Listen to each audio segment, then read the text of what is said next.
Matotra ny araba ho antsika rehetra mpanaraka ny pejy ny 24 heures matin indray atao anatin'ity fandarana roa mazava ity. Ity mpiandoana dia asaina ianao hanaraka hatramin'ny farany izay fandarana izay. Vahintsika androany Andriamatoa sy teny Randriana Solongaiko sy mamoaka ny Madagasikara voafidy tao Toliara voalohany. Filoha-hevitra fahafito avy amin'ny nivon'ny antenimieram-pirenena avy amin'ny fanoherana. Izy zany ny vahintsika amin'ity androany ity miarabanao Andriamatoa. Miarabanao manokana ary miaraba ny mpanaraka ny 24 heures alohan'ny nanaovantsika an'izao interview zao dia mba nijery an'ilay 24 heures any ho any amin'ny 1 million mahery any ny membre mpanaraka ny 24 heures na eto atoerana zany na ny ivelany malagasy any ivelany zany dia miarabantsika rehetra amin'ny alalan'ity fandarana ity tenako. Misaotra anao ihany koa nanaiky nasainay teto amin'ny pejin'ny 24 heures mada. Arak'le teny fampidirana nalefako teo dia ny hoe ianao filoha-hevitra fahafito eo anivon'ny antenimieram-pirenena avy amin'ny fanoherana. Zany hoe lehibe ny fanoherana angambany izay no lasana azy eto Madagasikara. Afa-po ve ianao amin'izay asa sy andraikitra izay napetraky ny solovam-bahoaka sy ndeha ataoko hoe napetraky ny vahoaka aminao zay amin'izay hoe fanoherana zay. Raha ny lalam-panorenana moa no jerena dia didiny lalàna zany ny maroanisa nomeny ny lalàna fahefana zany hampandroso ny firenena, nomeny lalàna fahefana hampiasa ny volam-panjakana. Dia ny mpanohatra kosa napetraka ho hanakina hitsikera hanaramaso ny asan'ny exécutif sy ny solombavam-bahoaka na ireo mpanohana fitondrana fa indrindra zay avy amin'ny fanoherana. Fa ny vahoaka malagasy kosa no nataony hitsara ka amiko anjarany vahoaka malagasy no mitsara ny vahoaka, mitsara ny fitondrana nahatondra ve mahasolombavam-bahoaka mahampanohatra mahalehibe ny mpanohatra ao amin'ny antenimieram-pirenena nahatondra ve feon'ny vahoaka ny tenako sa ve za nanakina ireo zavatra rehetra hita fa tsy rariny tsy hita ataon'izao fitondram-panjakana zao nahatondra an'izay feo zay ve ny tenako tao anatin'ny mahasolombavam-bahoaka sy mahalehibe ny mpanohatra eo anivon'ny antenimieram-pirenena. Zavatra misy aloha raha jerentsika amin'ny fotsy miangatra raha izahay solombavam-bahoaka ao amin'ny antenimieram-pirenena angambany hoe ny olona masa mitondra ny etahitam-bahoaka ny fahoriam-bahoaka zavatra ilain'ny vahoaka malagasy dia ireo député ny firaisakiny sy les députés ny centriste moa ina zany zareo azy na de vitsanisa raha izahay dia hitapoko hitam-pirenena fa mijoro tanteraka mihitsy ary sa milaza za mbola tsy nahita hoe nisy député avy amin'ny manohana zao fitondrana sa miteny an'ireny tena ina moa zavatra manahirana vahoaka amin'izao fotoana zao betsaka mihitsy na ny fampitehan'ny lala na resaka inona moa resaka délestage resaka tsy fisiny rano fandanim-bola tsy mifanaraka amin'ny lalam-panore amin'ny lalàna ny teti-bola be dia be zavatra mamporona reny mametsara ny lalam-panorena ray ka anjaratsika vahoaka vitanay ve ny asanay anjaratsika vahoaka no mitsara hoe tena nahasolo tena azy ve zahay amin'ny zavatra naharary anjara. Zany hoe ianareo zany ao amin'ny fanoherana tsy teny afa-tsy tsy mety ataon'le fitondrana. Zany hoe tsy voaka ny vavany sy teny Randriana Solongaiko mihitsy zany mba nisy zavatra tena tsara kosa nataon'le fanjakana. Non, misy fotoana miteny ka misy fotoana miteny hoe ambana finaritra ty fanapaha-kevitra anankiray ty raha tsy teny fotsiny aho hoe raha resaka énergie imbetsaka izahay no miteny hoe satria zao raha misy fahadisoana lehibe nataony Ingay Rajoelina teto amin'ny firenena de tao amin'ny resaka énergie ty amiko zany a raha misy olona mangala-bola gajaina izy raha misy olona manimba fananam-panjakana de gajaina izy fa raha misy olombelona malagasy tena namotika ny économie malagasy ary nanary vola betsaka indrindra de Ingay Andry Rajoelina raha sahy izy mamaly an'izao risako androany zao fa presque fa milliard de dollars very tamin'ny fanapahan-kevitsy Ingay Rajoelina raha tsy teny fotsiny resaka énergie satria aza dinoana fa tamin'ny anjon'ny président Hery Rajaonarimampianina ny solution ny angovo dia resaka saofoka sy volobe voalany président Hery Rajaonarimampianina fatatsika tsara fa expert comptable izy de niteny izy hoe 3 mois izy satria naniny nieritreritra izy hoe problème anio a problème resaka gestion satria izy expert am'izany zavatra zany fa rehefa tonga rehefa nandeha am'izay ny fotoana hitany hoe resaka production de niasa mafy le ranga jusqu'à nahitana vola ary nekeny banque mondiale sy FMI zany zavatra zany nahitana vola hanovana ny barrage eo ny vola eo ny olona nao azy a contrat eo a izy moa tsy lany filoam-pirenena intsony taoriany iny dia Ingay Andry Rajoelina no lany tamin'izany fotoana zany de teo zany a izy no ny tena tsy nanao an'io zavatra eo fahadisoana lehibe isa-taonany any amin'ny 300 millions de dollars dika zay fa ena amin'ny 1 milliard many efa ho avy kosa zao le groupe any Tamatave ny 5 mégawatt oui ho avy ho taterina afaka tapabolana ovaniko zay teny zay amiko crime zany inona le crime zany fahadisoana ataony Ingay Rajoelina zany satria very vola 1 million de dollars mihitsy fa milliard zay very tamin'ny volana dorana ohatran'izao nena izy crime zany amiko raha misy fa io anisan'ny fanapahan-kevitsy natao Ingay Rajoelina tena namotika atsika malagasy izay zavatra zay le hoe nanajanona saofoka sy volobe fa rehefa niverina indray izy ny teny hoe hatao io zavatra io ny tena tsy maintsy hatao io zavatra io tsy nanakina azy ato am'izay tsy nahita nareo nanakina azy ary fa zavatra teneniko fotsiny tsy nananovana saofoka sy volobe tamin'ny projet tamin'ny androny Hery Rajaonarimampianina koa satria izy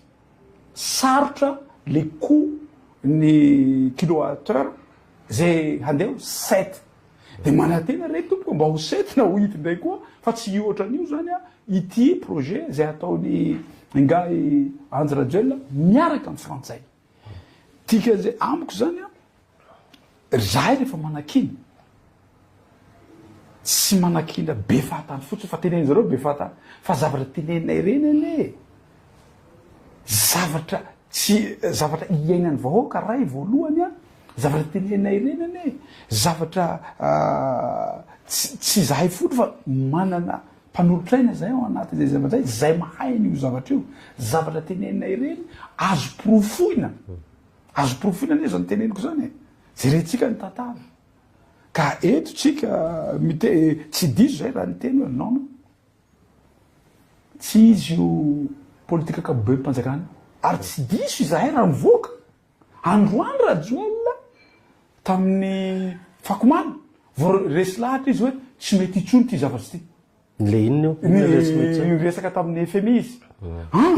tena mamono vahoaka malagasy ty zavatra nefa zahay nanakina an'izany hoe tsy mety io resaka lettre de détention tsy mety io politika akapoben'ny fanjakana io tsy mety io loi des finances io nanotra an'izany zay androany izy vao resy lahatra ka ina itenenantsika azy hoe tsy manao bravo za izy no tokony anao bravo anay satria zahay no fefa nahita an'izany raha vao nanomboka le ity mandat ny Ngahy Rajoelina ity hoe non tsy mety koa ary nivoaka le zahay ary nanohitra le loi de finance iny koa zahay ka tiako tenena hoe iresaka anao hoe vahaolana 105 mégawatt efa mba manao ezaka kosa ny le fitondrana am'izany miala fony milaza izy fa visionnaire za aloha tena tsy mahita ny Ngahy Rajoelina visionnaire zany ohatra zao izy mety tsy ho azonao zao izy fa ho azonao aorina kely eo le fanapaha-kevitra raisy non za aloha tena miteny il est fort amy resaka kabary communication tena sapo 10e dan izy amin'iny fa resaka fampandrosoana Madagasikara izy tsika zao mbola sahany mihitsy miteny hoe fefomandroso Madagasikara fantanina mipetraka hoe izy amin'ny vahoaka malagasy mahatsapa fandrosoana am'ty fitantanany Ngahy Rajoelina ity izy amin'ny vahoaka malagasy ary azo adinona fa nanomboka tamin'ny tetezamita fa nidina ohatran'izao tsika tamin'izy nitondra de izy niverina ny raha iny fa tena nitondra fa niapotika tsika vao zao izy vao tena potika tanteraka tsika am'izao fotoana zao momba le 105 mégawatt ho avy 105 mégawatt iny zavatra tiako ambara amin'ny tsy voasambany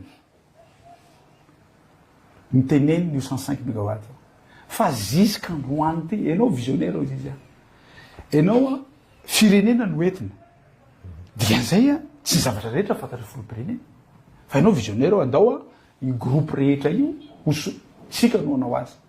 raha nipetraka safoka sy volobe fefa nikatona daholo groupe rehetra noho tsy fahalalana noho tsy fahaiza noho tsy mahavisionnaire azy najano io zavatra iny potika tanteraka atsika am'izao fotoana zao 105 mégawatt ty mitovy am'izany rehefa anao anavitra 105 mégawatt tokony omeny teknisianina anao ambony latabatra eo hividy an'io tsika président zao no hatonga an'io eto Antananarivo tonga le izy ao Tamatave eo Ngahy Rajoelina vao mahalala hoe tsy azo entina ty Antananarivo le izy fa izahay mpanohitra fefa nanome solution solution mety solution nomenay amin'io 105 mégawatt tsotra fefa misy vola interconnecté entre ny Tamatave sy Antananarivo réseau interconnecté ny Antananarivo zany inona ny antony tsy anovana an'izany zany hoe apetraka ny Tamatave zany apetraka ny Tamatave le izy fa tsy hoentina ty satria zao raha ataotsika ty Antananarivo le izy 4 litatra par jour notrohan'io gazoaly hotrohan'io groupe io dikan'izay zany sady manao dépense tsika handehanan'izay gazoaly zay aty Antananarivo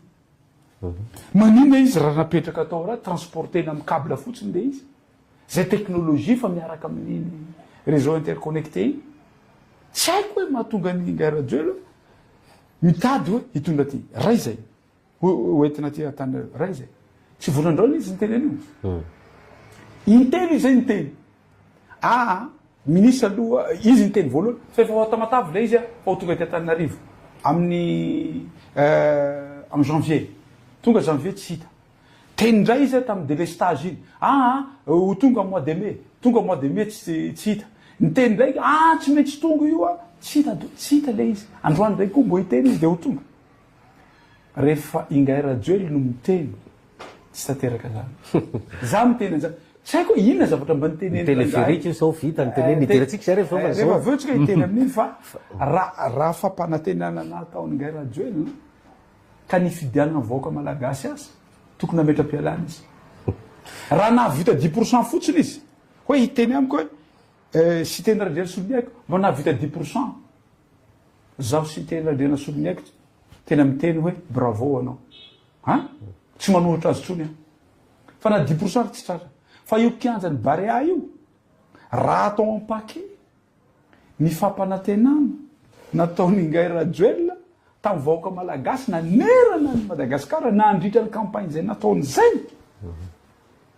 tsy omba ao anatin'ny kianjany Barea zany hitenenako anao isaky ny balarorana iny ary tsy mandefitra izy rehefa miteny fa tsisy tanteraka ny zavatra. Masolo mavamboaka anao a tsy nanao loi de finance rectificatif nareo teo zany hoe niainga tany amin'ny LFI tamin'ny octobre 2024 zany a ny teti-bolam-panjakana mbola hitantanana amin'ny firenena amin'izao tsika volana septembre zao. Inona ny fandraisanao an'izay? Zao misy tsy manao LFR zay? Non, le LFR sy LFI aloha efa niteneniko ny zavatra tokony ambaratsika mivahoaka malagasy de ny fatorany Ingay Rajoelina tamin'ny engagement zay nataony tamin'ny FMI sy Banque mondiale tamin'ny alalan'ny lettre de tension ny malagasy. Zay no nitenenanay hoe andao aloha nanapahatsika hevitra amin'ny na LFI na LFR teti-bolam-panjakana andao aloha diniatsika ty engagement nataon'ireo amin'ny FMI ty. Inona zay engagement zay? Engagement io be de be engagement nataony tao. Ary rehefa nandeha ny fandaniana ny teti-bolam-panjakana initial iny de efa niteny ato amin'izay hoe inona amin'ny zavatra fanapahan-kevitsika reo tsy hita tao anatin'ny lettre de tension. Misy engagement zany nisoniavin'ny Ramatoa ministre, nisoniavin'ny gouverneur ny banque centrale. Reto dôly ny zavatra hataonay raha omenareo ivolany. Maimay ary tsika ty. Maimay tsika malagasy te hahazo amin'ny vola 207 millions de dollars, 100 millions de dollars avy amin'ny FMI sy Banque mondiale sy Banque of Afrique. De neketsika le zafa ny tena tsy mety io zavatra io fa tsy ho zakany malagasy. Zay le niteneniko iny hoe Ingay Rajoelina tamin'ny fakomany niona tamin'ny FMI vao niteny hoe tsy zakany malagasy les conditions. Ha, FMI fa niova. Taloha FMI miteny hoe reto ny condition rehetra rehefa anao mitady vola aminay. Fa amin'izao fotoana izao FMI fa niova. Inona mba nieritreritrinareo raha ohatra zay mivola angatahanareo hoe inona ny fepetra ho raisinareo. Zay le engagement, zay le lettre de tension et tension ataony zany malagasy. De androany zany Andry Rajoelina miteny amin'ny FMI hoe tsy zakanay le izy de FMI mamaly Ingay Rajoelina hoe ha zahay angana anoratra iny. Ianareo miteny an'io. Tamin'izany tsisy taitra mivaoaka malagasy. Tamin'izany any fa niteny. Miomana atsika vaoaka malagasy fa hisy zany TVA zany. Hisy zany TVA zany amin'ny resaka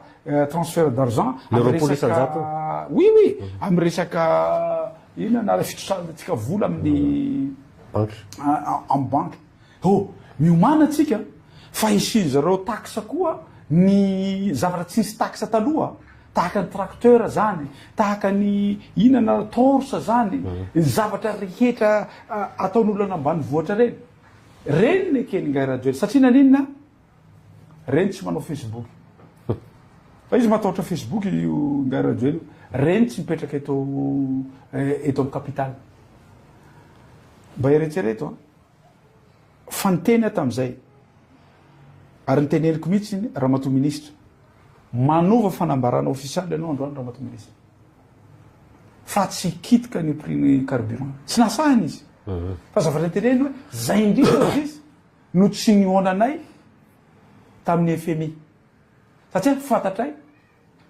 tsy ho zakany vahoaka malagasy zay finitany Ramatoa ministre ny député rehetra ministre ny finance io ministre ny finance hoe lanionareo aloha ity loi de finance ty rehefa aveo ekeny le izy vao vatany lany le izy tsy afaka miala izy amin'ny lettre de tension. Zay foana no hitenenanay andao aloha isika hiverina handinika n'ity engagement nataonareo ty fa misy zavatra be de be tsy zakatsika ao amin'io zavatra tsy possible tsika ho tavavoaka tsy possible tsika amin'izao fotoana zao sous-tutelle ny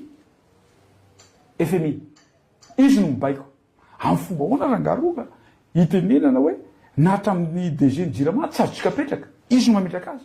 DG ny Air Madagascar fa tsy Air Madagascar moa izy iny fa nataon'zareo Madagascar Airlines izy no mametraka azy directeur tsotra ao amin'ny Jirama tsy maintsy baiko avy am'zareo zany no zany rehetra zany a de ao anatiny lettre de détention zay ny antsoko ny vahoaka malagasy zay ny antsoko ny manam-pahaizana rehetra zany no antsoko ny député rehetra diso isika raha tsy mijery an'io fa voasoratra zao 240 page agaby iny de nefa nareo tsy nanao LFR de zay zany ka na manao LFR na manao LFI na manao ino tsy afaka miala amin'io isika satria hanao teti-bola mpanjakana isika am'izao fotoan'izao amin'io fidiranay afaka 20 jours eo de io mahatonga ny ngay radio sahira io satria tsy maintsy efa mihitsy afaka miala amin'io tsy mitoy fa matsibola atsika jusqu'à 2027 raha vao miala amin'io engagement fandraisitsika io de inona ny tokony atao ary zavatra tokony atao mavambahoaka ane zany tokony tsy olaninareo zany le enareo tsy zay mifantaniana apetranao voalohany raha solom-bavambahoaka mahasolo tena ny vahoaka malagasy tsy tokony olana fa zahay tao mifanoherana de nihitanareo tamin'ny ainy amanjery rehetra ary nivoaka tao amin'ny 24 heures mada fa zahay de manohatra ary tsy diso izay raha nanohatra an'io fa nivokany tsisy tanteraka daoly ny projet nataon'zareo satria lainga daoly reny sarotsary fotsiny reny fa tsy maintsy manaraka an'io lettre de détention io a ny fitondram-panjakana tsy afaka miala izy ary mbola misy zavatra ratsiratsy ny kokoany reny tsy maintsy ho tonga satria alefan'zareo tsy kelikely le izy fa ny tena mampalahelo de zao lasibatra averiko indray lasibatra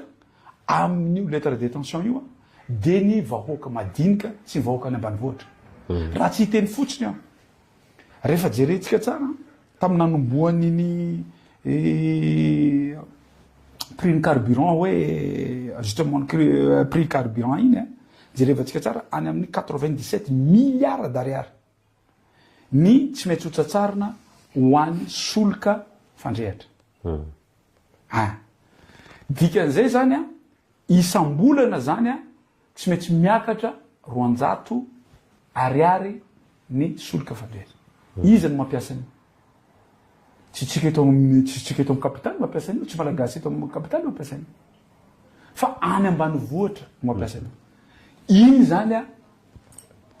amiko zany tokony mba misy balance fa le vahoaka madiniky ny tena hoan'io zavatra io zay zavatra anankiray resaka torso tsika nga mampiasa torso firy ny torso atsika de telefonitsika io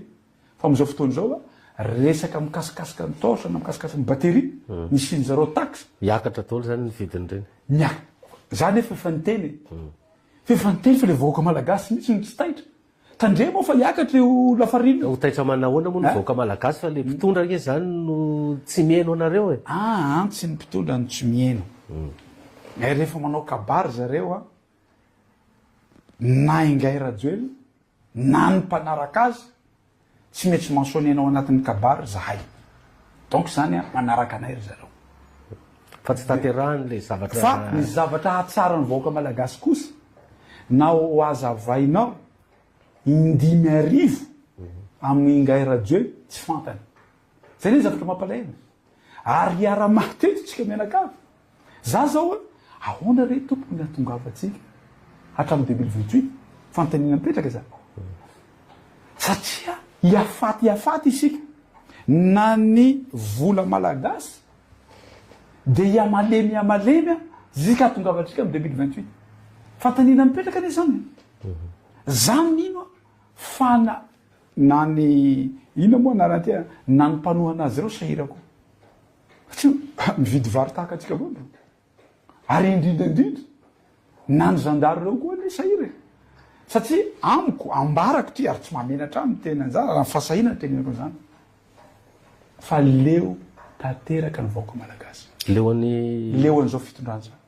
fitondrana nge vao namory olona zao teny Andoharano fotsy mavory olona tany Amorondava mavory olona ary masamy teny ara ny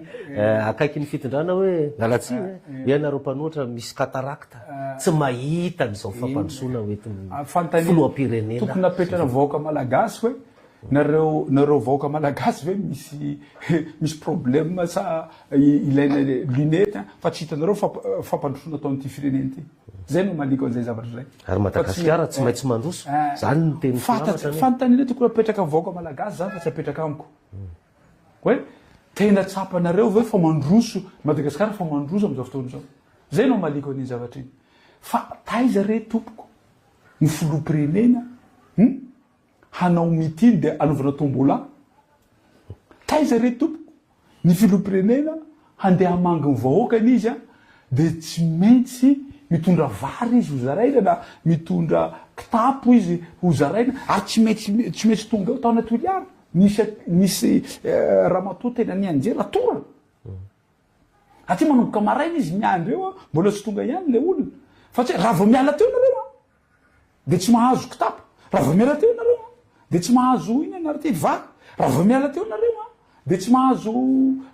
tombola satria naninona fa tsy tia mbahoaka izy izahay handehana Majunga hametraka samboady fa tahorana satria nahoana fa fatany fa ho tonga ny vahoaka tsy omene vola tsisy artiste akory tsisy artiste hoe tena atao tsisy artiste fa apetraka re samboady fa tahorana tany toliara paray ho tonga zahay andeha hiresaka ny vahoaka malagasy satria ny tenako tsy olombavavahoaka tsy maintsy anao tatitra ary tsy maintsy hien'ny vahoaka koa inona koa zavatra mba hetaheta pony vahoaka ny toliara satria zany lany tao toliara de inona ny zava-misy ny vahoaka mihitsy mandeha tany an-tranoko tany de bomba lacrymogène ka amiko sa mitena raha misy zavatra miseo amin'ny fotoana ialany ngairajoely amin'ny fitondrana am'izay fety be tao Madagasikara ohatrany hoe nahazo championnat du monde tsika tamin'ny Barea fa hatrany Sava io ka hatrany Androya hatrany Tamatavy ka hatrany Mahita Rano a tena ho fety be za fa mahita an'izany a satria fa izy mbola président eo a mambahoaka ho ny mpanoa anazy eny satria izy sao de nareo mpanohatra kosa zany samy manana ny maso ijereny an'le izy satria io zao téléphérique zao vita kanja manara-pena zay tena téléphérique matenereo mba tenentsika miandry zahay sombavavahoaka zao base nanovana téléphérique hatao téléphérique hampihenana ny embouteillage base nanapahakevitra hoe hametrarany téléphérique tsy hikitika volam-panjakana zay am'izao fotoana zao sa ve ny fitondram-panjakana hampiseho an'io dépense ny téléphérique ary am'izao fotoana zao fa fefa mandoa an'le tsosy tsika am'izao fotoana zao manomboka mamerim-bola tsika fa mikitika volam-panjakana izy am'izao fotoana zao zay tenena koa betsaka loatra ny fanapaha-kevitra ataony Ngay Rajoelina mambotoka volam-bahoaka io ane tsy volany Ngay Rajoelina izy moa miteny tamiko tany Tamatavy rehefa bon tsy niteniny anarako izy fa nareo mpanoatra io tsy ahavola babanao tsy vola mamanao tsy vola babany koa io fa volam-bahoaka io ary misy rafitra tsara mihitsy andaniana volam-bahoaka mipetraka zay zavatra zay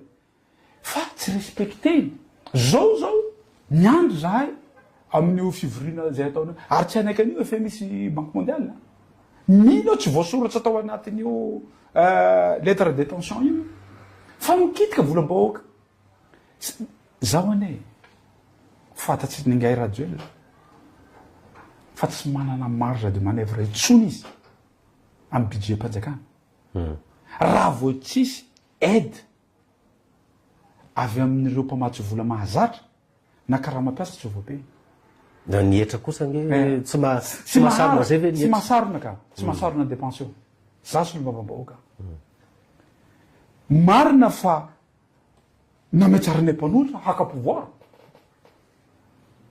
haka hipetraka amin'io fitondrana eo ahafahanay manasolo vahoaka malagasy fa misy zavatra miandry anay betraka eo goka ny kitapo-bolam-panjakana goka tena ohatrany helo mihitsy makaisa de vola sa hoe tsy ampy le to de reko vraiment ve tsy ampy sa le vola misy any fa mandeha any amin'ny lalana hafa izy roa ny fampidiram-bola mpanjakana zay azahoany fanjakana vola ny potehiny ingay rajoli dolo na io a exportation na letchi na vanille na girofle na langue na produit de mer potehany ahoana moa fa masa potehiny ka am'izao fotoana zao ane raha iny rapport navoakany mpamatsy vola reny de napetrany eo dolo reto dolo ny zavatra nikena ary anisan'izany ireo zavatra nyteneniko reo donc zany de fidiram-bola ny fidiram-bola rehetra teto Madagasikara fapotika de nipotehany koa tamin'ny alalany délestage hainao zao manana société mipetraka eto amin'ny capitale tsy afaka miasa tokony ho izy ianao satria délestage io mibloke anao tsy afaka hamokatra ao anatin'izay zavatra zay potika zany ao anaty de potika koa fanafarana vary na ny resaka fambolena izy tsy mahafantatra akory na omby ara tsy fantany izy ny tena aleo tena ara-tsakafo fa aleova tena ara-tsakafo manona nefa ianao idépendre amin'ny Chine hybride zay ataon'io a masombola avy any Chine ny ina moa anara teny ny zezika avy any Chine izy miteny foana isataonao anao ina anarany anao usine mamboatra zezika hatramin'izao tsisy nefa tsika misy teknôlôjia eto Madagasikara zay afaka avitantsika 10 à 15 tonnes par hectare fa io tsy rorahiny io io tenenan'io e taminareo tato misy tenenany zareo ramatodovany sanatsy mivava tsy niteniteny foana fa teny foana ataony ngay rajoely iny le hoe tsy mitady professeur malagasy iny fa nataony iny raha sanga rajoely toeriny zao teniko androany zao izy mihitsy no nitena mboatra université tsika de mpampianatra avy any an-dafy nefa ny mpampianatra sy ny professeur rehetra eto Madagasikara betsaka mbola tsy tafiditra ho mpiasam-panjakana nefa mampianatra izy reo professeur reo mampianatra any Afrique du Sud mampianatra any France mampianatra any Canada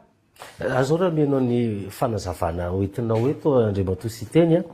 tena tsy zavatra mandeha mihitsy zany eto amin'ity fireneny ity fa zao nefa ny akaiky ny fitondrana araka le faniteneniko teo hoe nareo nga misy katarakta tsy mahita an'le fampandrosoana ary mahasamy teny mihitsy ary hoe tsisy mpanohatra fa olona mitady seza sisa nyreny menimeny reny ny manodidina an'Andriamatoa Andry Rajoelina ary am'izao fotoana zao mieritreritra 3e mandat hoe mbola tiany vaokarosoa mavoaka namanareo no nyteny an'izany a hoe io na mandat 5 na 10 tena tokony mbola menany Andry Rajoelina satria izy ny matanjaka tsisy maharezy azy zany eto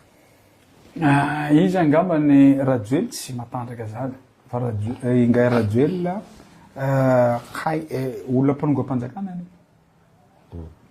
zay ny nahatongavany teo amin'ny fitondrana raha sa izy de miteny amiko hoe fa niteneniko tam'izay nanao débat fasafasa satria nyrearea izy hoe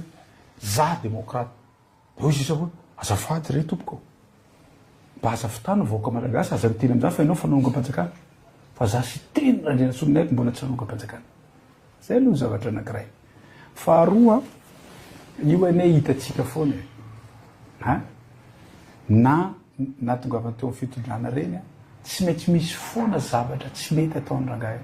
fanongana mpanjakana 73 député izy nirotsaka nefa oly raha tokony ho izy za sy teny ny filoham-pirenena zao raha ny lalàna satria raha ny lalàna zao filoham-pirenena satria za no nirotsaka teo za tsy manana tsy nangataka nationalité izy nangataka nationalité za olona tsy mahay lalàna ary tsy expert amin'ny lalàna fa za kosa tsy vendrana tsy hafantatra an'izany hoe lalàm-panorenatsika malagasy sy hainy afrikanareo de mitovy avokoa afrikana francophone mitovy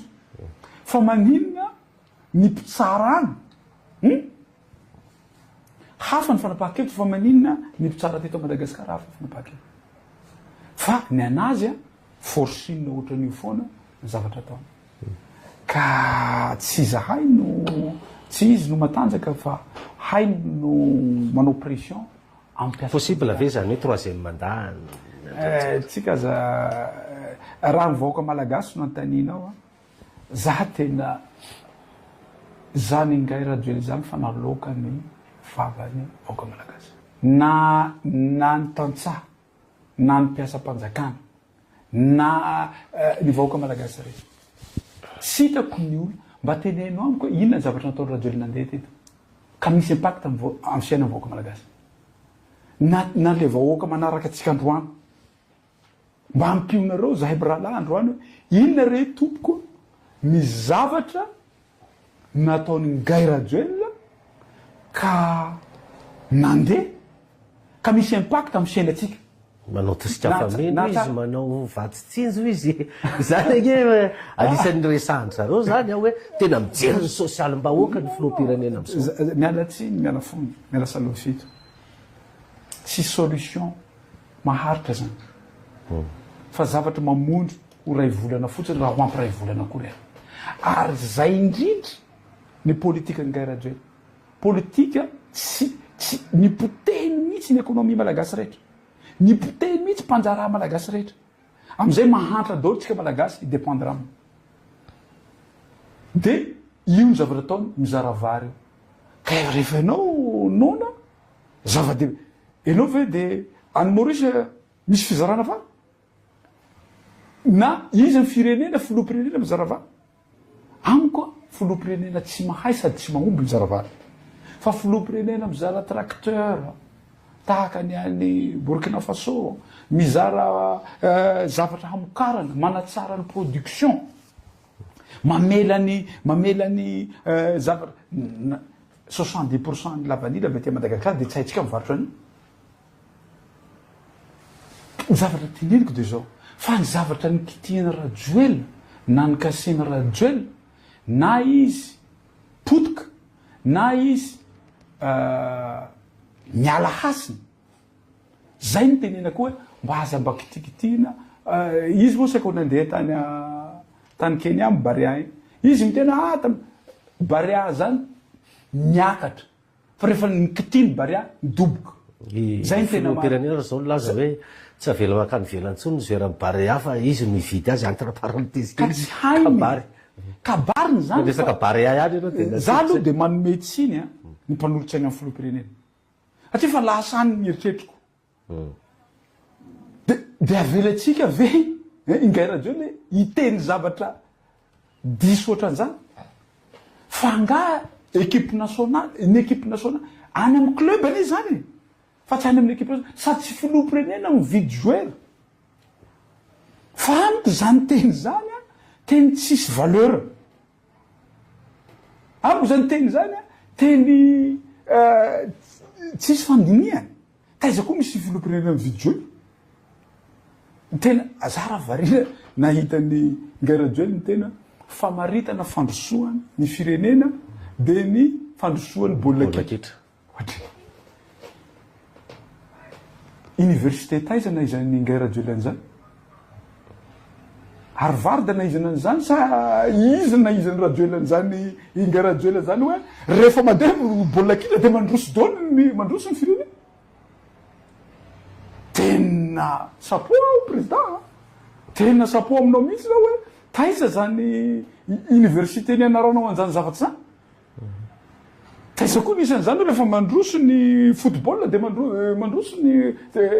milama zany vahoaka malagasy zao satria mandroso tsika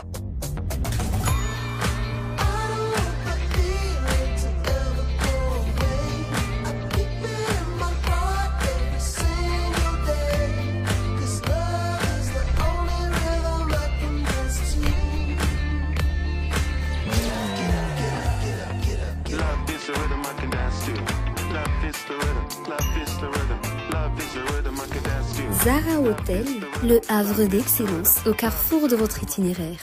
Inona ary zany nataonareo mpanohatra janona am'izao miteny de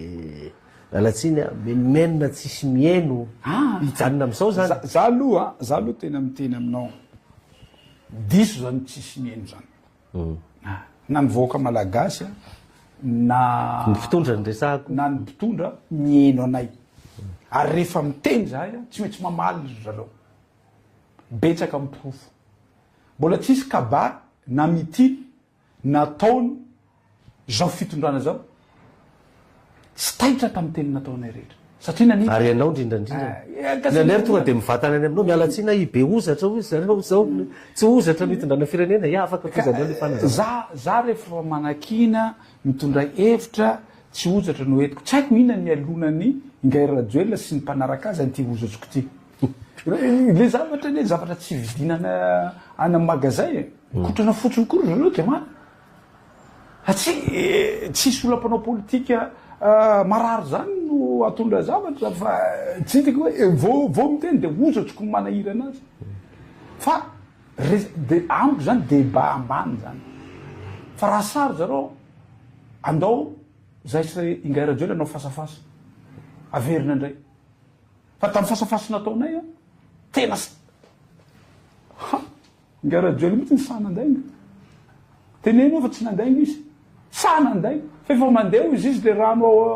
ambovo be pipeline le pipeline efa mandeha tokoa veny aiza koa mandeha tsy mbola mandeha ala saky jereo saky mitsangana anao natsanga mihitsy niny rahalanay atandroa io makina ve sa tsy makina avoaina ao amin'ny facebook hatra mity nandroany tsisy amin'ny facebook tsisy mbola mandeha ny pipeline tsy mandeha raha sahy izy manao débat ndray zahay mbola tazominao ve le teninao hoe raha vela malalako ho anareo tara izy ne fiainonao reo mpanoatra teneny izy mandramany kely na tsy sina publicité sina condition fotsiny na tsy manao publicité nareo tsy sina artiste tsy sina iny fa hieny vaoaka malagasy zahay amin'ny prison raha sahy izy fa ny anjarany ireo mpitandro filaminanareo miaro ny magazin rehetra mba omeo anay ny semaine io raha sahy anao ngarajoeny hoe malemy reo tsy misy mpieno reo tsy haiko iteneny fa mba omeo anay ny semaine de le 13 mai raha sahy anao fa matoa ianao tsy sa malemy ianao matoa ianao tsy sa fa efa naloaka mivoaka malagasy ianao matoa anao izy mihitsy no anisany miady an'izany fahafahana zany tsy matimaty fahatany fahatany le voaka malagasy matimaty fahatany voaka malagasy tam'ireny 7 février reny niady ny fahefa misy ainana foiny am'izao fotoana zao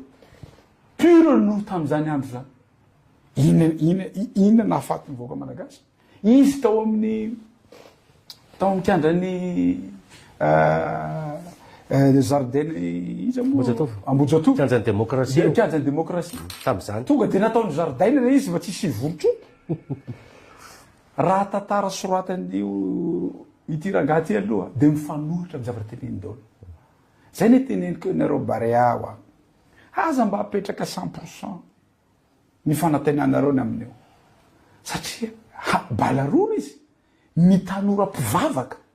mbo vitany ngarajoely no mametsaka balarora amin'olona mpivavaka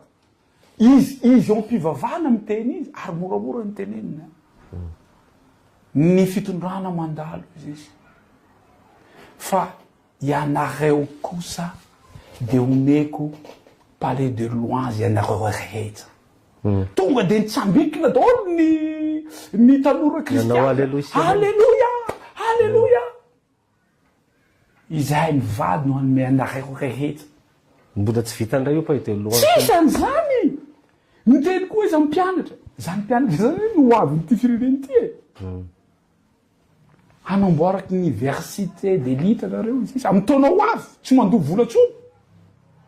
tsy hita mihitsika androany zao miditra amy fanatanjahantena avy any ampivavaka izy miditra amy tanora mpianatra izy miditra amy tanora mpanao fanatanjahantena indray izy fantanina mipetraka za tsy mino tsy resaka barea io fa betsaka loatra zavatra tsy mazava raha tena filoha misy transparence mangarahara avy aiza ny volanovana tsisy tamby loi de finance nany vilao mena ny barea tenenino de manambola toy ninona loatra satria rehefa niteny an'iny satria ho tonga le femita amin'iny tenenako an'iny vola viazy io satria zahay tsy nandany an'io de ntena avy aminay mivady vola viazy ry tompoko société inona ny fidiram-bolanareo profoy avoaka malagasy zany zavatra zany raha tany andafo zany tena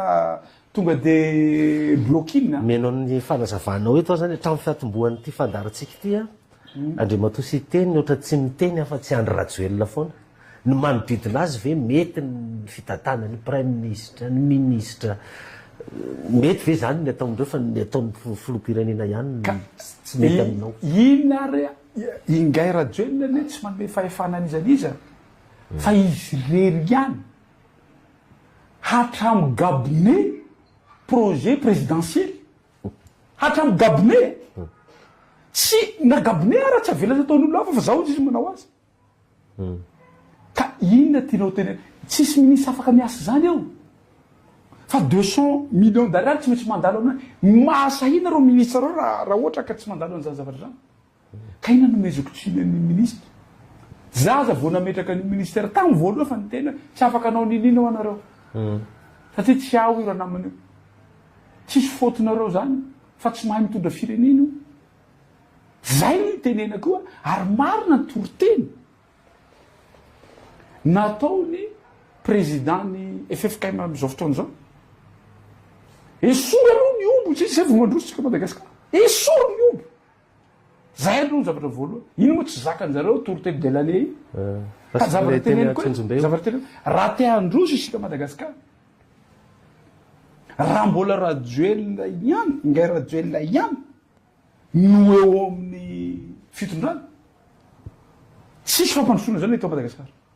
inona aloha le atao le zany satria mbola izy zao ny eo non 2028 izy vao miala mbola mieritreritra troisième mandat izy mbola izy zao mbola tantara zany troisième mandat zany fa raha tena mana fitiavana tanjazana izy raha ny fitiavana no lehibe indrindra raha tena hita hoe mba nisy ihany a zavatra nataony vahoaka malagasy ho anazy mila mametra-pialana izy zay ndrindra lalam-pandorenana rehefa tsy mahomby ianao izy izy lalam-pandorenana ina ny atao mametra-pialana ny filoham-pirenena fa rary any Japon no ahitanao an'izany zavatra zany fa tsy eto Madagasikara nefa Japon manjosa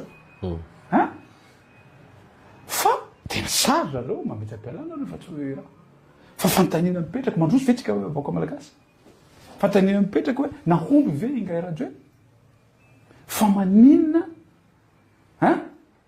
de tianao atao tsy maintsy amikorotana zany no angalana rajoe fa tsy maintsy amin'ny élection maniny tsy mametra-pialana mba tsy hanimba zavatra sady io ane tsy fantatry tena sérieux zany rehefa vahoaka ny tezitra zay hitatsika tany Nepal reny rehefa vahoaka ny tezitra manahirany fa io alahelo bahoaka am'izao fotoana zao tomany vao firy ve vahoaka malagasy am'izao fotoana fa tsy afaka mampianatra an'izany firy ny orinasa mikatony am'izao fotoana zao noho ny faratsy ny herinaratra eto Madagasikara firy reo mpiasa ny orinasa reo tsy mahazo lasa very asa mbola tsisy ny fitombo-karama tamin'ny androany nefa mividinetana mitombo ny volantsika malagasy miamikena ny exportation tsy misy mandeha loantsony am'izao fotoana zao fa ny olona mpanakarena fotsiny am'izao fotoana zao no afaka manao ny business reo ihany no afaka manao business am'izao fotoana zao aoka koa zafa zay resaky zay izy no manao bildina be deabe am'izao fotoana zao reo mpanambola fo reo fotsiny no afaka manao an'izany mpanambola akaiky ny mpanambola re tsy akaiky any fa miaraka rehetra miaraka amin'ny fitondrana eo misy mpanambola miaraka amin'ny fitondrana eo ka zavatra tiako tenenina ao anatin'izay zavatra raha mba misy re fitiavana ny vahoaka malagasy fa tsy vitany ingay rajoely tsony le izy tokony mba hanolo teny izy ampanetseteny aleo izy mametra-pialana kely ny finoko am'izay fametra-pialana filoham-pirenena zay lalalam-panorenana miteny an'izany lalalam-panorenana miteny an'izany fa io koa misy safidiny vahoaka malagasy ao anatin'io misy tenin'ny président Ratsiraka zay zadino na de mamay tony sakay na de mamay ny sakay fa ny teny arana izy izy lany any rehefa misy teny arana na de mamay ny sakay rehefa teny arana de lany any io miakina antsika vahoaka malagasy azagaga isika raha zao no mandroatsika fa safiditsika io safiditsika io zany zavatra teneniko toy zao androany raha tena marina na zahay midineny andalambe reny lalampanorenina manome fahafananay nay zahay mihona vaoaka lalampanorenina manome fahafananay fa tsy avelany ngay radio amin'ny alalany zandary ny olona mihona aminay voalohany de ny zandary satria naninona hainy ngay radio ny manipile an'io hoe ala asoroko teo na asoroko eo fa reo olona reo koa mba miainao anatin'ny fahasahiranany zanabaoaka reo oui fangatsy manao bazary ny vady aman-jana fangatsy mianatra ny vady aman-jana mandalo fahasahiranany reo fa le toerana zay manahina tahaka ny mpitsara sa liza moa tsy mahafantatra hoe misy fitsarana amin'ny tanila eto amin'ity fireneny ity vo ny antsony mpitsara ngay rajoel tany hoe hatao inona anaran'ity firenena tandalana Madagasikara miala tsina miala fotsy firenena tandalana ino ty zavatra teneny ngay rajoel ty izy faratapina tsy lasa modèle akory firy ny lalam-pandoreny kitsakitsahiny ngay rajoel raha tsy teny fotsinao na iny 8 cm izy na fomba fananovana ny katsika manana ny ACC afaka ACC ACC oui androany ianao miteny ACC ACC mihitsy no niteny hoe rehefa niresaka miresaka gouverneur iny ACC mihitsy no niteny hoe ok mety io resaka gouverneur fa nefa tsisy an'izany amin'ny lalam-panorenana ny fifidianana izy tsy maintsy atao ny fifidianana isam-baratoko tsy maintsy atao faran'izay aingana io koa ACC ndraiky koa nanohitra teny nataon'iny ACC ny resaka eto ACC ny resaka satria ny ACC ny mijery an'izany fanitsakitsahana za tsy mahay lalàna fa ACC miteny zavatra mifanohatra manino izy rehefa nalefa tany zavatra nanina amboletra natao tao amin'ny antemera-pirenena iny tamin'ny alalany ireo maro anisa reo momba ny fifidianana Sénat io manino izy raha nanda izy mihitsy no miteny tsy mampanino petrao ny gouverneur fa tsy maintsy atao faran'izay ainganao izy ny élection isam-baratonga ao anatin'izany faritany ao anatin'izany ny resaka région fa tsisy natao io ndray ACC manaiky ACC mitenenao eto ACC n'olona miteny tsy mety 8 cm ACC tsika miteny ok io satria fa nisy décision ny tribunal tsy any kosa tena mialatsina miala fotsy fa za tsy expert am'izany fa mba takatsy kosa zany zavatra zany ary takatsy malagasy rehetra ianao ACC fa miteny zavatra tsy mitovy zany hoe tsy crédible zany io ACC fijerinao azy ny vahoaka veleo amaly an'izay zavatra zay aleo ny vahoaka no amaly an'izay zavatra vahoaka malagasy hoe io ary fa miteny zavatra mifanohitra ACC zany ane misy lalàna hoe lalàna io natao an'ino natao hanatsarana ny fiainan'ny vahoaka malagasy manatsara ny fiainan'ny vahoaka malagasy ve ny fanekenao tsy mandeha ny élection régionale rehetra ny an'ny chef de région na gouverneur ny an'ny faritany manatsara tsy manatsara zany satria raha zany nome olona am'izany de le olona io zany aty amiko no jereny satria zany nome fa raha izy ny fidina de matahotra vahoaka izy ho avy zao ny fifidianana loolona volana décembre andray anjara amin'io ndray nareo mpanohatra sa tsy satria le mbola senisy ACC eo ihany no mitsara ny fifidianana izay aloha fa ao anatin'ny fivoriny satria za avy eo amin'ny fanoherana za koa avy eo amin'ny firaisan-kina zany décision zany raha hiteny amin'ny anarany firaisan-kina dia tsy maintsy zavatra fantapahanay de tsy maintsy hivory zay satria betsaka loatra zavatra misy eto amin'ity fireneny ity tsy fanarahan-dalàna ao anatin'le zavatra zay ka rehefa vita ny fivorinay de tsy maintsy hiverina amin'ny vahoaka malagasy zay miteny hoe na anjay anjara na tsy anjay anjara tia nisany taoko hoe actualité anytio andriamanto sy teny randrena solonyaiko nisy reny zavatra nitranga teny Ambomalaza reny misy tamin'ireo narary de efa nivoaka ny hôpitaly rehefa nivoaka ny hôpitaly anefa de mbola nisy indray ara no nodimandry ianareo tao amin'ny firaisan-kina ianao nisany miteny hoe iatoanareo ny évacuation sanitaire n'ireo olona reo reo mbola marary reo fasitran'ireo zany ho any ivelany tanteraka ve zay sa ohatra ny voasonga ny fitondrana indray nareo fa ry zareo koa efa nandefana ny evasanina koa izy marina aloha zay raha tsy nitenany iny ny tenako a sy zahay avy amin'ny fanorenana dia navelany ngay rajoelo faty eo ny reny zaza sisa tavela reny satria Deborah Zadino fa izy no anisan'ny voaka voalohany ary azadinona fa rehefa niresaka loha tamin'ny ankizy ireo zahay a dia nampanantena ny fitondram-panjakana fa alefa any Maurice ireo ankizy ireo fa fampanantenana fotsiny fa raha tsy nandray andraikitra zahay hitondra an'ireo ankizy ireo dia navelan'ny faty eo koa ireo sasan'ireo azadinona fa lalany nandehanan'ireo ankizy ireo mafy tsy mora na za sy kely zao tsy mahazaka an'izany hoe za tia tao anatin'ny sérémonie anankiray maty dolo ny olona tao dia zahay fito mianadasy isa tavela nefa zahay fito mianaday mbola manan'olana na amin'ny resaka fisofona na amin'ny resaka force mbola tsy miverina tsara ao anatin'izany a na amin'ny fikorotana saina hoe tonga mba vadiny fahafatesana ka na dia moka mikaikitra fotsiny fa mahataitra sao dia hafahatay ty zavatra ty na de assurance maninona moa tsy nalefa ningay rajoelona tany tany Maurice faran'izay haingana itojo rehefa niteny an'izy zavatra iny satria fa natahatra izy satria fa niteny ny mpanoatra zay ny ilaina ny mpanoatra ary fantatry ny voaka malagasy rehetra zany zavatra zany avela navelany tsy manana fo iny fa ny azy politika rehefa resaka politika zay fa mandray indraikitra izy zay aloha ny zavatra tokony fantatry ny voaka malagasy zay zavatra zay ary ny tenany a tsy sina resaka politika ty fa fandraisana anjara ho atsika rehetra mba io sehatra anankiray sady miasa ny mpitondra miasa ny mpanoatra ho an'ny vahoaka malagasy mba isove na fasitra ary reo zaza na hialany ahiahy iny satria tsy hananatsika zany fitaovana zany aoka hiaiky tsika tsy manana fitaovana tsy manana materiely isika hitiliana n'ireo zaza reo ka hanomezana assurance ho azy hoe zao fa androany mbola ambarako fantatry voaka malagasy mbola betsaka zavatra fenon'io zavatra nareo zaza reo tsy manana dossier médical aoka fantatry voaka malagasy zany zavatra tsara mbola tsy fantatry marina ny mariny be deaibe zavatra sy datora tsy fantatra zany zavatra zany fa tenenina fotsiny zany zavatra zany ary betsaka ny manohatra n'io zavatra io a na avy any an-dafa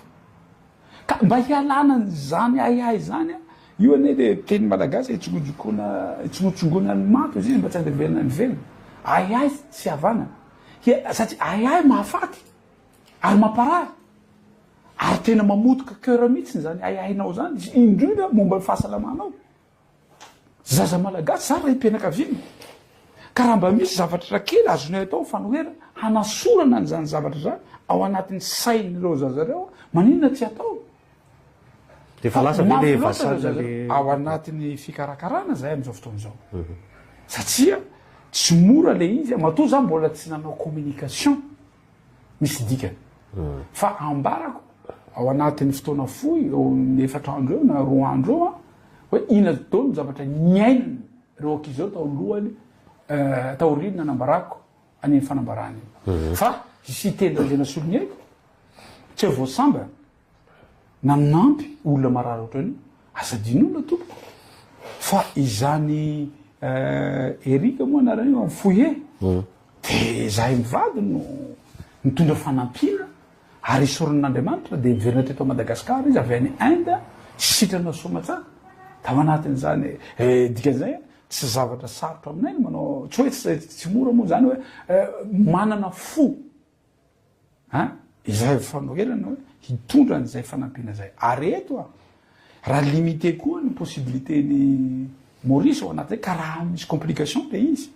dia tsy mitsy eritreritra koa zahay a handefan'io a mety ho any tsy récupération politique anao nareo an'izay fa tena hoe ina nasahiko hoe andao tsika iara-miasa amin'ny fitondrana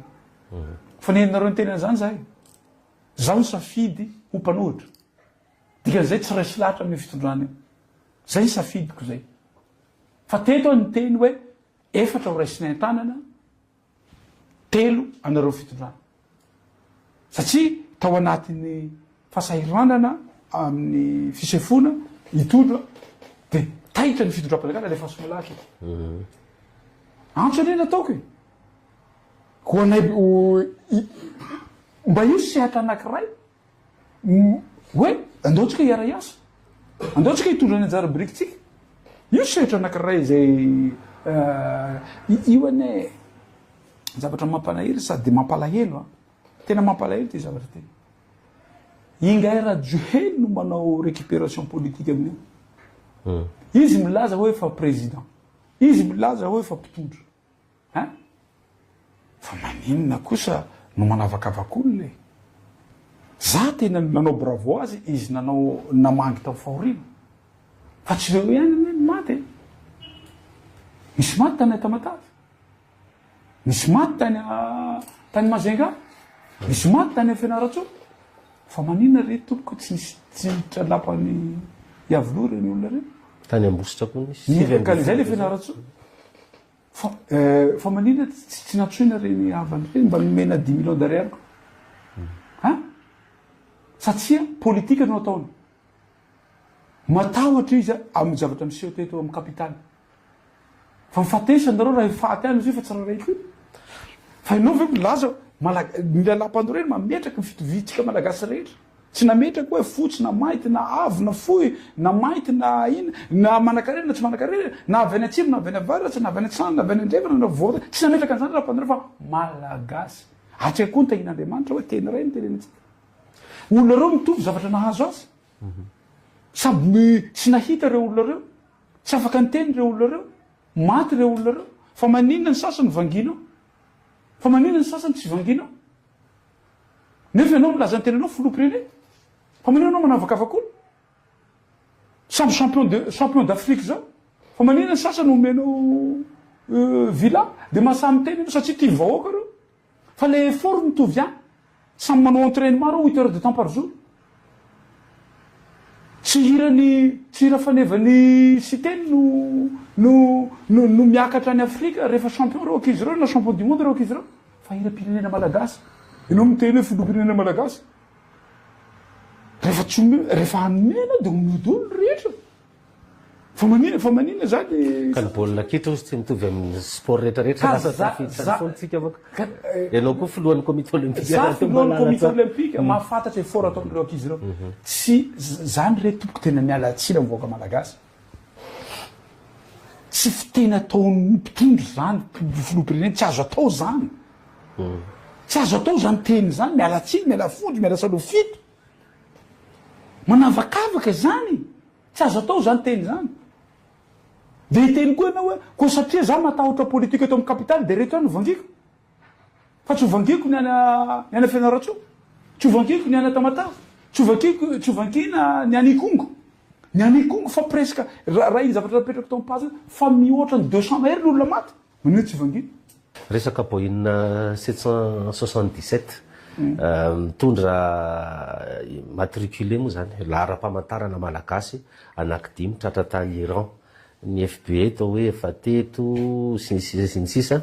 ahoana indray ny fahitana andriamatoa sy teny Randrina Solonaiky mahakasika azy iny indrindra ny mety ho fifandraisantsika amin'ny Amerikanina sy ny Israelianina satria fantatsika tsara fa zany Iranianina zany olona tratra ny ankivy ara-toekareny zany avy amin'ny tandrefan'ireo za aloha de miaika an'ity fitondrany ty sa mitra ny zavatra ohatran'izany azadinona fa tamin'ny andron'ny président Ihery Rajaoramampianina nisy lalàna napetraka teto Madagasikara momba ny avion za sy teny Randrina Solonaiky vao niseho zavatra io azo verifiena zany ao ampazoko de fefa niteny tompona andraikitra voalohany amin'io aloha raha ny lalàna de zeny asainy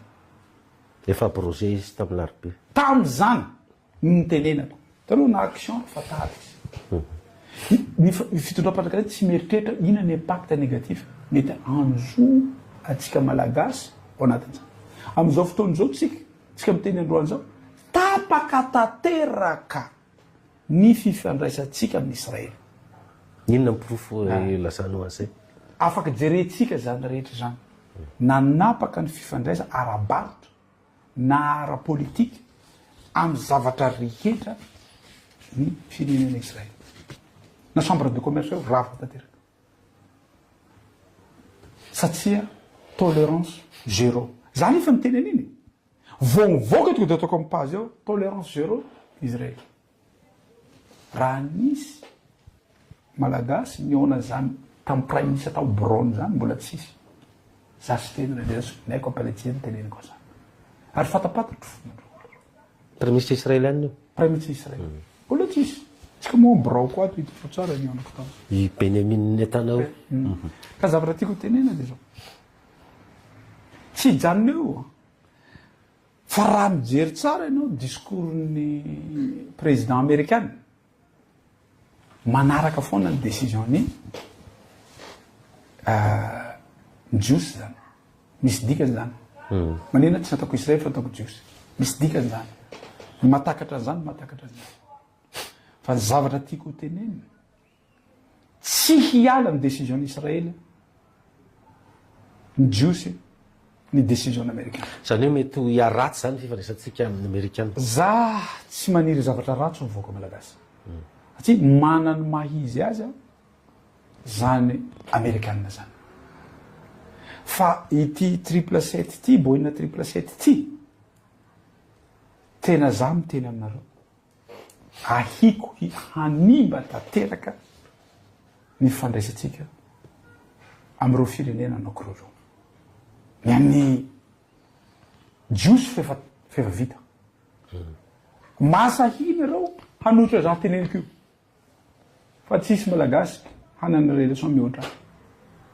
Raha mbola hiresaka jiosy Israely tsika. Tapaka tanteraka mihitsy amin'izao fotoana izao. Nefa anisany ilaitsika malagasy ny teknôlôjia zareo. Raha tsy teny fotsiny ny problème eto Madagasikara voalohany dia ny rano. Za angamba na isy mpanao politika irotraka filoham-pirenena mihaino vahoaka voalohany. Satria ny programanay avy any amin'ny vahoaka izay miakatra any ambony. Avy any ambany miakatra any. Za tsy hoe mana expert be dia be ny arinasa tamiko. Tsy avy any ambony midina ambany. Amanaly ny problème amin'ireo Madagasikara. Fa zany teny hoe raha 100 izy dia iny. Raha 50 izy dia iny. Raha 20 izy dia iny. Raha 10 izy dia iny. Raha 10 izy dia iny. Raha 3 izy dia iny. Raha ray izy dia iny. Raha ray izy dia rano. Nomezanareo rehefa nanontanianareo mpanao gazety. Inona ny lahara-pahamehany sy teny rehetrasolay dia ny tena rano. Ny omehezan'ny olona rehetra dia za fa nyteny nahito Antananarivo mety hanana problème rano. Satria nanina le lac artificiel zay nataontsika io. Nataony vazara fa tsy nataontsika akory. Tsy ampy ny vahoaka ny Antananarivo intsony. Raha tonga zany rano manan'olona antsika. Raha tsisy ny rano manan'olona antsika. Tokony jerena manokana ty rano ty. Ary ny firenena mahafehiny rano no mandroso. Taratra fandrosona fa fifehezana rano. Fa tsy firenena mahay baolina. Zay no ianarana ny Harvard Andriamatoa Ingahy Rajoelina. Ina ny fandraisan'le resaka rano sy le jiosy tao? Ina ny fandraisan'le hoe resaka rano sy le resaka antsika farany teo manko hoe ny jiosy. Ka reo ny spécialiste amin'ny rano. Ay. Ka aza dinotsika zany savatsy zany. Anisany ilaitsika. Ary fa nanao an'izany zareo tamin'izany andro zany tany Morontaniny. Resaka goûte-goutte io avy any amin'zareo io. Ka zay tiako tenena eto hoe raha vao niverina tamin'ny fanadevosana zanaky Israely. Ny zavatra nataony voalohany dia ny rano. Ary ny taorian'ny deuxième guerre mondiale. Potoka daholo ny firenena tandrefana rehetra. Zavatra napetraky ny zareo iny pyramide de Maslow. Rano aloha voalohany. Agriculture manaraka an'izany. Fahasalamana. Anisy programme teneniko. Mipoka amin'izay taty aoriana tsisy rano tampoka Antananarivo. Eo ny olona voataitra iny zavatra. Ananako video zany. Satria za miheno mivoaka malagasy. Ka zay no itenenako hoe ty resaka 777 ty miala tena za tsy maniry zavatra ratsy. Fa raha voatapaka ny fandraisantsika amin'ny Amerikana ho sahirana eto isika. aiza ho aiza zao ny base toliara lo resahana ihany iny satria anao nisany nanoatra mafy an'iny manahoany izao zany zao mirosy ve niasa aloha isika kely le fanontaniana anisany mbola manohatra mafy an'io io base toliara zaho ane zavatra mampalahino an'le izy ny lalàna ho an'ny grande mine fefa mivotenay fefa mipetraka zany lalàna zany fa maninona rehefa misy tahaka an'io base toliara io anamboarany lalàna hafa fantanina mipetraka amin'ny gairaduel zany sa izy ny tena hoe mangarahara ny zavatra rehetra za tena mijoro tsara za tena manao ohatran'izao valio amin'ny malagasy zay teninao raha zay 180 millions de dollars d'euros non tsy any resaka aloha voalohany tsy any resaka voalohany raha resaka chiffre ho teneninao amiko raha tsy toerana gairaduel raha hitenao tsy hita daholo reny listourna rehetra reny hatramin'ny androany na iny la vanille 4 dollars par kilo iny any amin'ny 12 millions de dollars mba fantanina mipetraka hoe nisy miverina tany amin'ny tany savavy izy valy mitompo tsisy na tsy hitana ny vola io tsy gairaduel mihitsy no hiteny hoe hanome vola mivoaka malagasy zany négatif zany zavatra zany na io volana voakany société any Fort Dauphin io tsy hita io mody hoe andao namboatra zavatra kely ohatran'io fa tsy hita zany zavatra zany na ny volany pétrolier aiza vola pétrolier tamin'ny resaka fer zany mapotika ny lalantsika ty crime ane zany fer zany efa tsisy fond route izy de efa za miteny aminao fa ireo fanapahan-kevitry ny raduel mamotika atsika reo c'est des milliards de dollars isa-taona mihoatra milliards de dollars gairaduel anatonga an'izany any am'zay ary le base toliara ka base toliara teneniko hoe raha sahy izy mangarahara manino izy eo hisy lalàna vaovao lefa aminay ao satria nanino lalàna vaovao tsy tombotsoan'ny malagasy grande mine io tombotsoan'ny malagasy zay aloha sinina voalohany ambara mivahoaka malagasy fa tsy mieritreritra atsika malagasy zany io sinina voalohany faharoa rehefa nanao lalàna tereny mihitsy ny mpanaraka azy rehetra ristourna atombony any centrale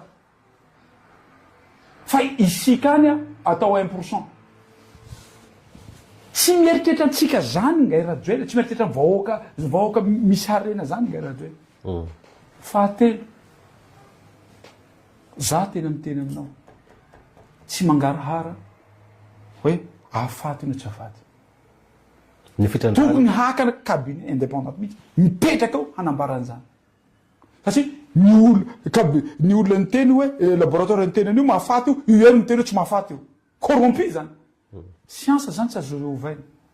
zay mba resaky nay niaraka tamin'ny président Zanzaka ny science zany formule tsy azo ovaina enao fa efa misy formule napetrakinao hoe rehefa nalainao ny élément rehetra mahafaty ty zavatra ty dia miteny ndray koa anao tsy mahafaty io manoatra base toliara zany za sy teny raha ndrena solony aiko dia tsy mety amin'ny vahoaka ny toliara io base toliara misy miasana zao sa forcé la gadrana daholo zay olona miteny gadrana mahazo sazy miantona na gadra zay miteny satria naninona za fa niteny iny fidinana ny fotony ataony gairaduel tany toliara iny farany na izy avelany io na izy ampiasa force izy zay de zay koa ny fitondrana an'ity firenena ty nampiasa force zany fitondrana zay koa nataony na izy midémissionna na izy manao dictature dictatureship io zao iainy atsika am'izao fotoana zao tsisy zavatra mandeha nolontsony eto amin'ny firenena lalam-pandorena zany de voakitsakitsaka isan'andro amin'ny fomba hoana no hanovanao lalàny fifidiana no olona ho tombotsoany vahoaka malagasy ve tsy sina fifidiana ny fotony tsy tombotsoany vahoaka malagasy zany mialatsina na ny mpahay lalàny mahafantatra zany fa tena ovainy ny zavatra tsy zavatra tokony mifanaraka tamin'ny esprit nanoroatan'ny lalàna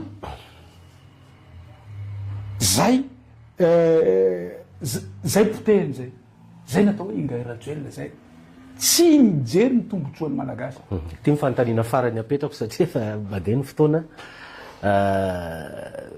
tsy dia natokisan'olona loatra andriamatoa sy teny Randriana Solonaiko zany hoe tena mpanohatra marina ve io satria ny antony nandeha ny hetsika fotsy ny kandida folo zany mbola nanohy ny hetsika fotsy ianao lasa nandeha nanao fampelezan-kevitra zany ohatrany hoe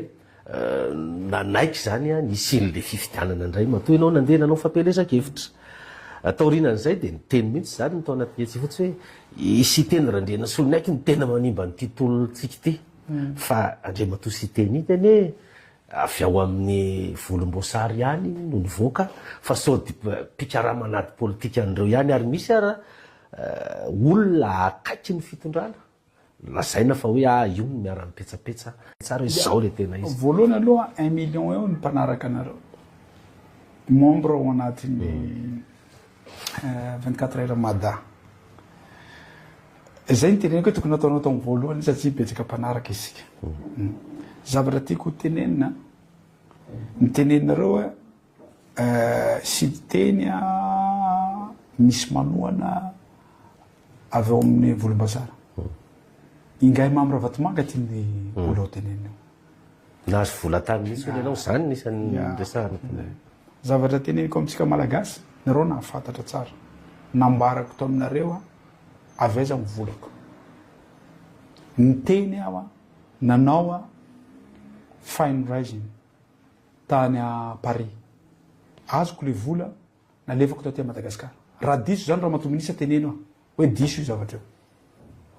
Bloqué vanzareo le vola. Fanekena sy ambaratongana tamin'ny décision farana amin'izay bloqué vanzareo le vola.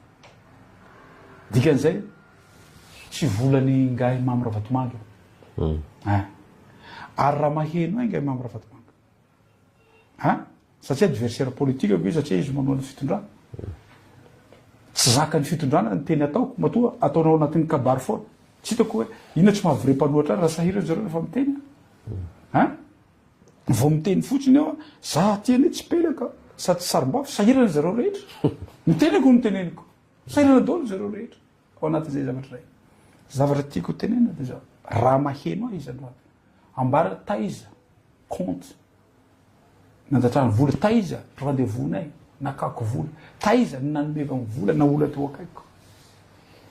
Fa za tsy Ngay Anjy Rajoelina. Rehefa miteny hoe raha tsy vita io rentrez io za tsy nanao politika atrony. Tsy vita rentrez mbola manao politika izy. Mbola mamarina mandat izy za tsy manao politika. Fa fanaratsiana no misy. Misy député namana tsy mila siteny. Fa amin'izao fotoana izao izy mila siteny. Tsy hita ny famarinana. Ate zany teny. Ambaraonareo mehoany profo. Ity siteny Randriana Solonaiko nakany manimba ty nisy vola dia mitadiavako ianao. Profo. Iza mpanambola rehetra teto Madagasikara nakako vola tamin'ny kampagniko. Volanao matioto zany. Vola nangatahako tamin'ny olona matoky rehetra na firenena matoky ahy. Iny vola noetiko nao. Ary nataoko mangararany misy tampazo tao, misy filoham-pirenena, misy firenena lehibe zay miara avoavo ampazonao izy izy. Nangarahara iny. Ary teto mbola niteny. Mbola nanambara mihitsy aho nenjeny Européenne aho avy any Russie io volanao. Européenne tsy niteny avy any amin'ny Ngay Vatomanga avy any Russie. Dikan'izay hoe tsy ao dôly ny pitsikilonareo rehetra fa tsy mahay miasa. Avoinareo miprofo avy any Russie io nisy roublanay. Za mananamana avy any Russie fa ny refuseko ny vola avy any Russie. Satria nisan'iny zavatra fidirana tany amin'ny Ukraine iny. Fanafiana nataony Rusiana tany Ukraine. Ary président Poutine aza dinoina fa ao anatin'ny fikambananay. Za vice président fikambananay. Izy président d'honneur. Fikambananay ino? Judo international. Fa za tsy nanaiky nandray vola. Fa amin'izao fotoana izao koa fa miova aloha ny zavatra. Za olona manaraka politika ny tandrefana. Ny tandrefana amin'izao fotoana izao fa miarahaba amin'ny président Poutine ina koa ny olona. mitandrevana am'izao fotoana zao efa hanao raha-mbarotra miaraka ina koa ny olona iza koa ny olona hitsara ny sitena am'izao fotoana zao fa tsy tahaka an'izay koa sao de hoe hisy zavatra hafa atoato de raha non raha misy ny lehibe ny tandrevana de président Trump izy zao mihitsy no miteny hoe tena fa apetraky nay mihitsy ny raha-mbarotra hoe alamina ny zavatra rehetra tena vaim-panoatra zany ianao tsisy idiran'le ka zavatra teneniko aloha vola aloha voalohany vola le vola misy neny zay vao idirako resaky fanoera tsisy vola tsisy nangatahako vola aloha teto Madagasikara satria tsy fombako zany zavatra zany de tsisy volany ingay ia moty mamravatomanga ingay mamravatomanga raha tena motoka amin'ny politikako izy tonga de miteny fotsiny hoe ty le volany omeko ny siteny tari de reto ny profo ino moa tsy hanana an'izany profo zany be de be ny olona tsy afaka miteny fa tratra izy izy fitenenana avy any antsimy zay tratra ampeo fa za sy teny matao samy vola tsisy volany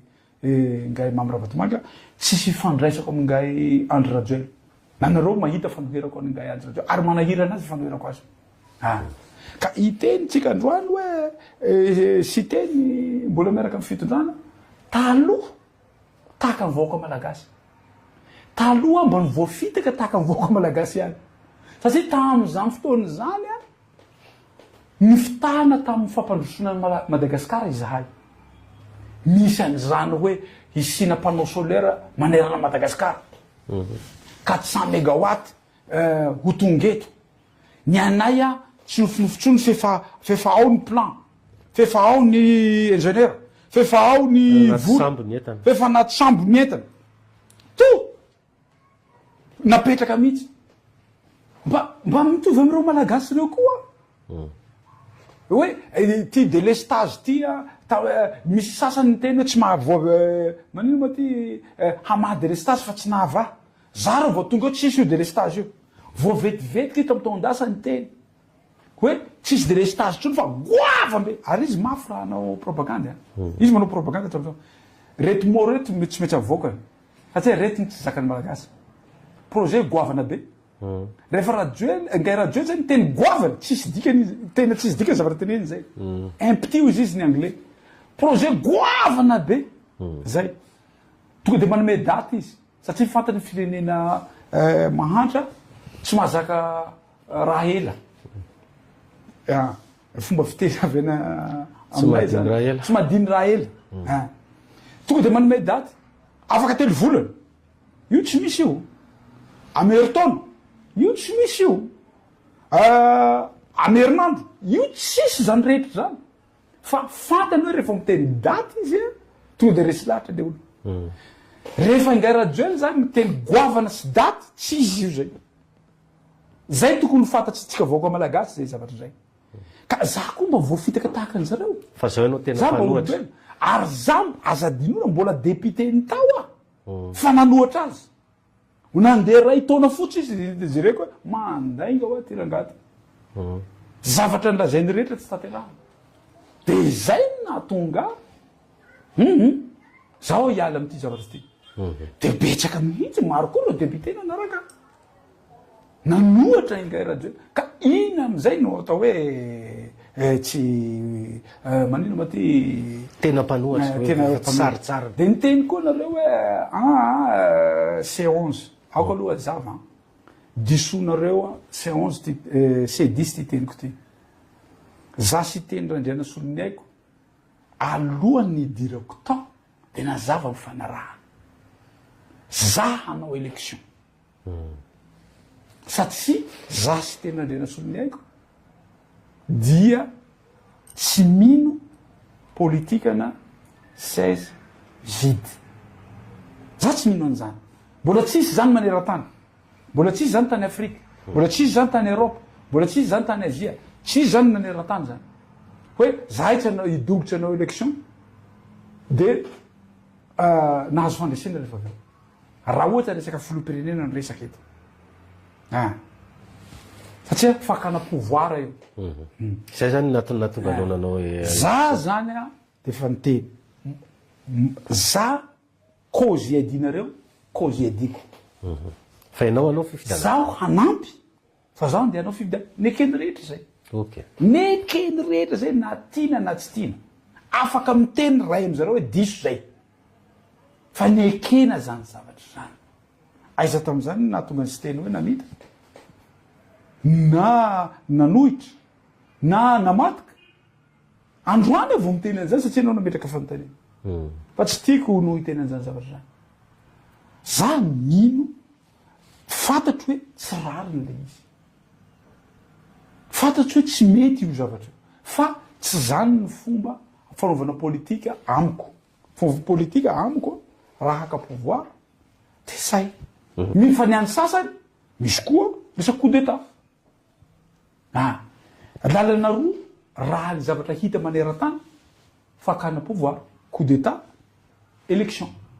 tsisy afatra koatsiny ndray mbava fotsiny andriamantoa teny tena maranatsika azy ny zava-misy any Nepal mba ahoana ny fahitanao an'ireny io ane efa niteneniko foana ary teneniko tao amin'ny page le izy tsisy zavatra maharitra mandrakizay zany mety tonga manam-pahefana de mamarana atsika mety manam-pahefana contrôlenao daholo ny zavatra rehetra fa rehefa mivahoaka am'izay no mitsanga na ny ranonampango ara misy voay eo ny mpitarika politika no mahatsapa hoe tsy nety nataoko fa am'izao fotoana zao koa satria manodidina ny Ngairajoely na manodidina ny ministra na manodidina ny prime ministre bravo alleluia miadana ny firenena tsisy mahalalatsika ireo ny tantara tsy fanadiny fefa nihitako tamin'ny fefa tonga saina tamin'ny 91 fefa nihitako tamin'ny 2002 fefa nihitako tamin'ny 2009 hafatra mavahoaka ty mba aza atao tsinotsinona mboka malagasy resaka teny tsisy diso fotsiny ane reny hoe mpanao Facebook anakenina fotsiny ina raraiko anareo de hitako aty Madagasikara le izy mpanao Facebook 200 safiro moa teneny zareo reny na raya ina no raha inainareo fa zavatra teneneny mpanao Facebook na teneneny vahoaka malagasy na teneneny mpanao politika ka raha marina tena iainany vahoaka marary vahoaka tsy azonao disony zany na Facebook na tsy Facebook io na ino fa zay ny zavatra teneniko hoe mba tonga vasaina satria tsisy zany fahefana maharitra mandrakizay zany fa io zavatra atao makarana tena tsy zakany zavatra iainany vahoaka malagasy am'izao fotoana zao mba tonga vasaina atsika aoka atsika hanana honnêteté politique aoka atsika mba hangarahara aoka atsika hijery fahoriany vahoaka malagasy aoka atsika hitsotra hoe tsy vitanay io tsy mampaninana zany fantatry vahoaka malagasy rehefa mitsotra ianao fa tsy irereo hoe vahoaka malagasy misotrony tsy fisotra mihina tsy fihinana nareo raha mahatsapa hoe fa mandroso Madagasikara ka zay no amaranako ny tenitsika ty hoe mba tonga vasaina ihany tena tonga vasaina ihany fa vahoaka io fa tsy firenena demokratika ane zany na France zany mba jereo ny zava-misy tena akizy mihitsy akizy mpianatry ny lycée mihitsy manao an'ireny zavatra reny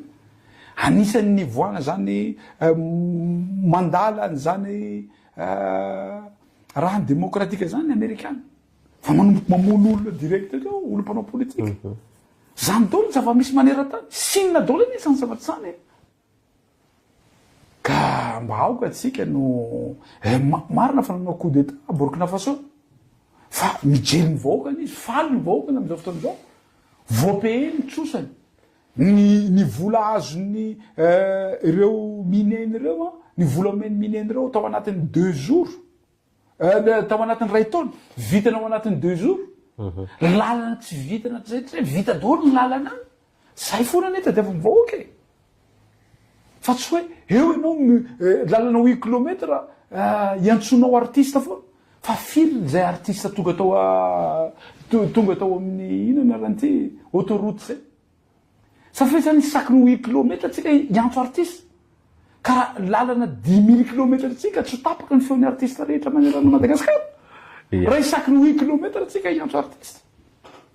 eny ary zay na maranatsika azy isaorana Andriamatoa sy teny Randrena Solony aiko sonovam-bokany Madagasikara voafito tontolo ara voalohany